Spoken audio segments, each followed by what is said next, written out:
Aujourd'hui, je vous présente une montre rétrograde Jump Power à moins de 200 € et même à 175 €. Et hop là, la petite rétrograde, vous l'avez vu avec la petite Jump Power, c'était chronométré pour cette intro. Allez, on y va!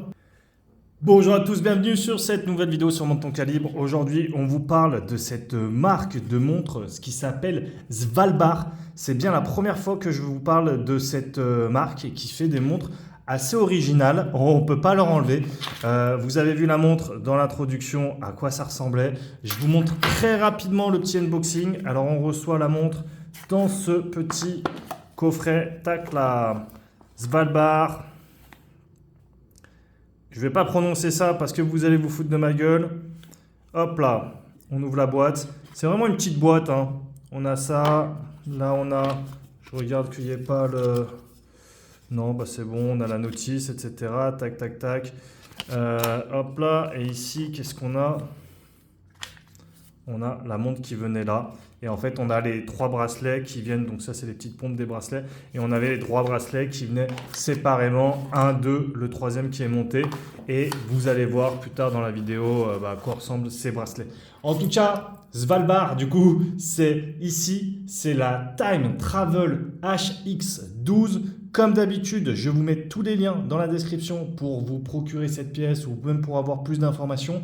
Sachant qu'ici, je vous disais, on est à moins de 200 $ pour une aiguille rétrograde, donc aiguille des minutes rétrograde et heure jump hour, donc heure sautante.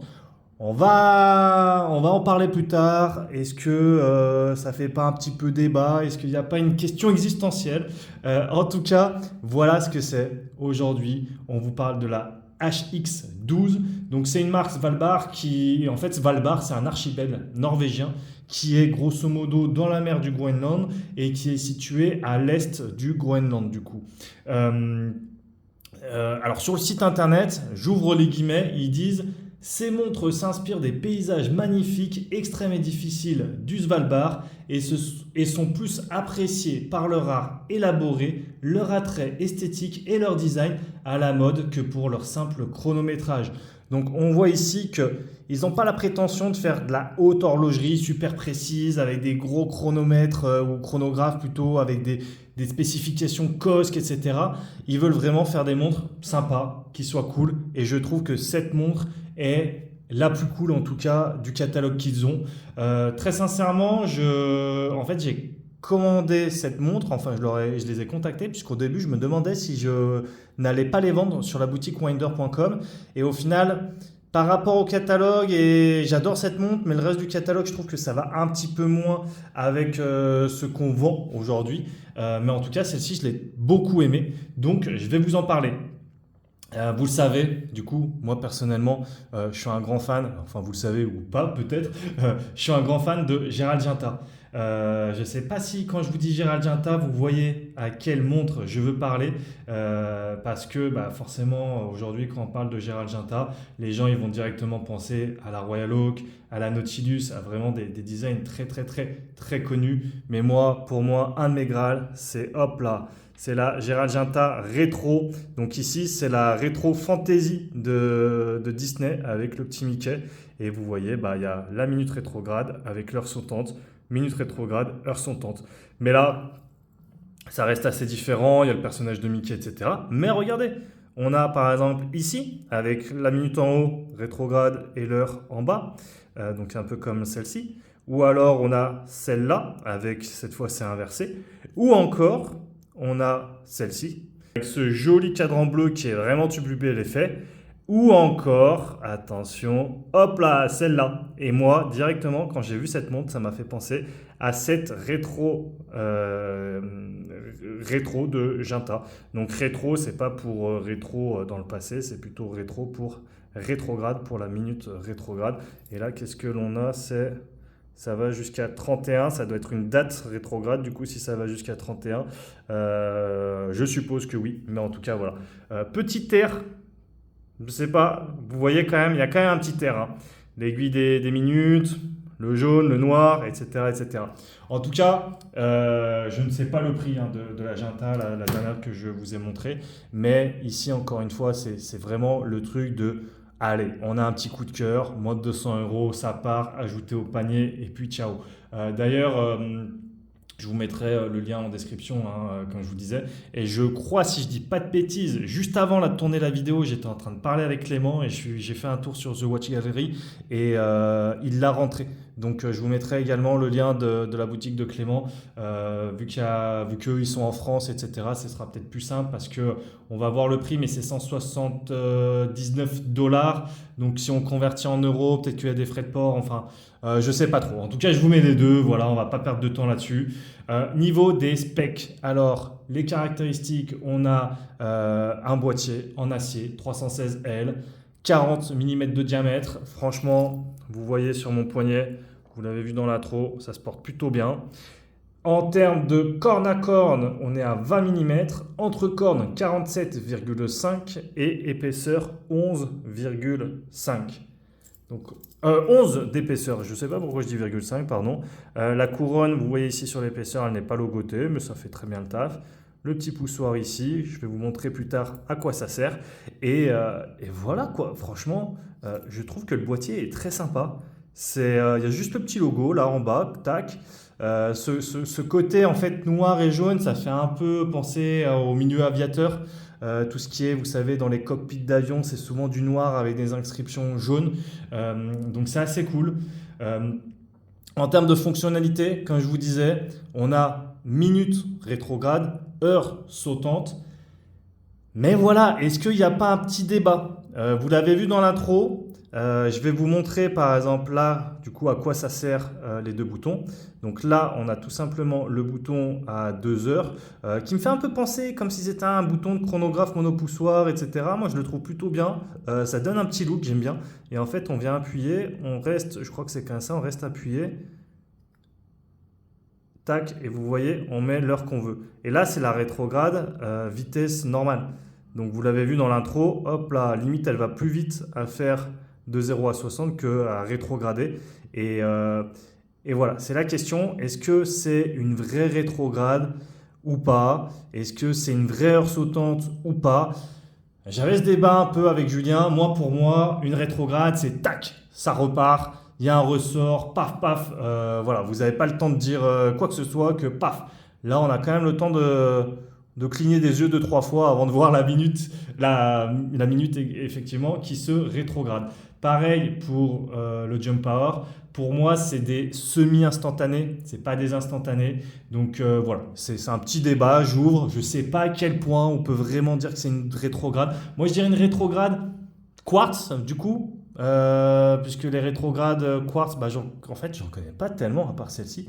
Donc, est-ce que c'est rétrograde quartz et du coup, on part du principe qu'une rétrograde, je vais arriver, quartz est en semi-instantané, ça peut être une solution. À voir. En tout cas, je pose ça là. Mais ça n'empêche pas que ça nous permet d'avoir des complications, comme on le disait, à des prix de plus en plus accessibles. Là, franchement, moins de 200 $, les gars, faut y aller quoi. En tout cas, l'étanchéité 5 atmosphères. À l'intérieur, vous allez me dire, mais comment est-ce que ça fonctionne? C'est un calibre Miyota, les amis. Miyota à base de quartz, vous l'avez compris, un mouvement gearbox avec une batterie. Alors, ils nous ont même mis la référence de la batterie qui est une batterie lithium CR 2016, 3 volts. Voilà, si ça vous intéresse. Je vous montre un petit peu le fond de boîte. On voit ici cet ours polaire. Alors, cet ours polaire, c'est assez marrant, je pense parce que Svalbard. Donc, Miyota Gearbox Movement, Water Resistant 5 atmosphères. All stainless steel, 110 sur 500. Alors, toutes les montres Svalbard sont limitées à 500 exemplaires. Il précise cependant sur le site internet que s'ils voient qu'il y a une montre, un modèle qui n'a pas beaucoup de demandes, là, ils vont peut-être pas faire les 500, ils vont friser, ils vont geler la production et ils vont pas aller jusqu'à 500, forcément, ce serait un petit peu débile sinon. Mais c'est fait en tout cas pour être des petites productions et ça ne dépassera pas les 500. Donc voilà, ça c'est toujours bon à savoir, à se le mettre dans un coin de la tête. Qu'est-ce qu'on va dire de plus? Le fond, vous l'avez vu, c'est du coup un fond qui est vissé. Là, on n'a pas de couronne percée. On a cependant le petit système de quick set. D'ailleurs, on va vous montrer après les autres bracelets. À quoi est-ce que ça ressemble? Vous voyez là le détail, on a en fait vraiment le cadran avec par-dessus une espèce de plaque là qui vient faire un bout de cercle gris avec cette graduation. Sur le guichet, il y a un petit liseré tout autour qui est très sympa également. Simple, efficace, franchement j'aime beaucoup. Voilà, je pense que vous l'avez vu. Ce que je vous propose, c'est qu'on va peut-être essayer un peu les autres bracelets, voir un peu à quoi ça ressemble, parce que cette montre, quand vous l'achetez, vous avez non pas un bracelet qui vient avec, non pas deux bracelets qui viennent avec, mais bien sûr 3 bracelets, mesdames et messieurs, qui viennent avec. On a par exemple, hop là, celui-ci avec le cuir. Voici sur cuir. Franchement, moi je la préfère sur cuir là. Tout de suite là, on voit une petite différence, je la passe au poignet rapidement. Et pendant en tout cas que je fais ces essais de bracelets, sachez qu'en fin de vidéo, je vous dirai du coup le récap un peu de vraiment ce qui m'a plu et vraiment ce qui m'a un petit peu moins plu sur cette montre. Mais comme vous pouvez le voir, de toute façon, je vous présente que des montres en général que j'aime bien. Je ne vois pas l'intérêt de passer du temps à faire une vidéo sur une montre si je ne l'aime pas. Et ben, vous savez quoi? Quand j'ai reçu les 3 bracelets, je me suis dit, allez, je vais prendre le bracelet mèche. Bah là, je vais la garder sur bracelet cuir. Je pense très sincèrement, elle a beaucoup plus de gueule sur bracelet cuir. Selon moi. Après, en fait, sur bracelet mèche, je trouve qu'elle a un côté un petit peu plus féminin. Et là, on a le 3e bracelet, mais ouais, je suis un peu moins fan, moi, de ces bracelets. On dirait des bracelets un peu Daniel Wellington. C'est pas du Daniel Wellington, je vous rassure, mais ça me fait penser à ça, avec le bleu, blanc, rouge. Ça fait un peu trop chauvin, entre guillemets. En plus, il n'y a pas de bleu, il n'y a pas de rouge. Je comprends moins ce bracelet-là. Hop là, et en plus, c'est un bracelet NATO. Donc, on va essayer ça. Et voici le 3e bracelet. Franchement, le 3e bracelet, on va pas cracher dessus. Il nous l'offre et il nous l'envoie avec la montre. C'est le même prix. Mais pour moi, le 3e bracelet, je trouve... En fait, on dirait vraiment qu'on a pris un bracelet là qu'on avait en rab. Et hop là, qu'on l'a mis... Alors, attendez, je vais vous mettre à l'écran. On a vraiment l'impression qu'on s'est pris un petit bracelet là qu'on avait en rab dans notre armoire. Et hop là, on l'a mis sur la montre, quoi. Je suis vraiment pas fan de ce bracelet, très sincèrement. Par contre, le petit bracelet cuir, il est vraiment plus sympa. En tout cas, je suis moins fan des autres modèles de la marque, mais celui-ci, je le trouve vraiment, vraiment intéressant. Donc, c'est pour ça que je voulais vous le présenter. D'ailleurs, je vais même vous renlever ce bracelet parce que moi, je trouve qu'il ne matche pas du tout avec le reste de la montre. C'est rare que je dise ça, mais là, je trouve qu'ils sont allés un petit peu trop loin avec ce bracelet. Quoi qu'il en soit, ce que j'adore sur cette montre, c'est, comme je vous l'ai dit, la complication accessible. Minute rétrograde, alors je ne sais pas les entrées de prix, je ne vais pas dire de prix parce que j'ai pas envie de dire de bêtises, mais c'est quand même un petit billet sur du méca. Donc là, venir faire ça avec du quartz, moi c'était la première fois que je voyais. Si vous connaissez d'autres rétrogrades avec du quartz, mettez-les moi en commentaire. Je suis toujours hyper curieux, vous savez, moi j'adore chiner des petites marques, etc. Donc en tout cas, complication accessible, j'adore. Minute rétrograde, bon, elle a l'air son temps, elle fait un peu moins l'effet, mais bon, pourquoi pas. Style avec le monopoussoir, le petit bouton ici, franchement, je trouve ça super sympa. Le rappel, le petit clin d'œil à Mister Toton Janta, bien sûr. Et je trouve qu'on se rend mieux compte de l'heure qui passe. Alors, vous allez me dire comme ça que ça peut faire un petit peu discours bullshit du gars qui essaie de vous vendre la montre, alors que pas spécialement, c'est pas une vidéo sponsorisée ou quoi. Mais en fait, le fait que la lecture est différente et que du coup, on a l'heure de 0 à 60 comme ça, je trouve que l'œil est moins habitué et du coup, on se rend mieux compte de l'heure qui passe. Je sais pas comment dire. Puisqu'en fait, quand on a l'habitude de voir un cadran traditionnel de 1 à 12 avec les heures, minutes, secondes, un quart d'heure, c'est un quart d'heure, on a tellement l'habitude de le voir, alors que là, je sais pas, c'est pas pareil, quoi. Je sais pas comment vous dire. Là, on est vraiment à 50% de l'heure ou 75% de l'heure. Bref, voilà, grosso modo. En revanche, pour moi, le Négatif, c'est que ça fait un petit peu gadget. Je ne vous ai pas montré comment changer l'heure encore, mais là on fait à peu près pareil, mais ici. Donc vous voyez 12, 1, 2, 3, 4, 5. Donc c'est une belle montre, moi j'aime bien, mais pour moi c'est pas une vraie montre mécanique au sens noble du terme. Mais ça reste très fun et comme je vous disais, au final l'horlogerie c'est s'amuser, c'est kiffer. Si une montre elle vous fait kiffer, let's go. Là on est sur un petit achat plaisir, moins de 200 euros. Encore une fois, le lien est dans la description si jamais ça vous fait kiffer. Voilà, dites-moi vous comment vous la trouvez, dites-moi quel est le bracelet que vous préférez et je vous dis à ciao les calibrés.